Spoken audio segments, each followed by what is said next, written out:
कब कहती हो तुम मेरे गले का हाल हो जाओ, वहीं से लौट जाना तुम जहां बेजार हो जाओ। मुलाकातों में वफा इसलिए होना जरूरी है कि तुम एक दिन जुदाई के लिए तैयार हो जाओ। बहुत जल्द समझ में आने लगते हो जमाने को,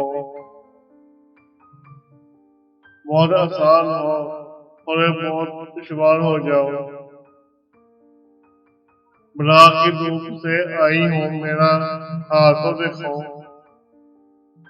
कब कहती हो तुम मेरे गले का हाल हो जाओ। बस ऐसा करो तुम साया-ए-दीवार हो जाओ। अभी पढ़ने के दिन है, लिख भी लेना हाल-ए-दिल अपना,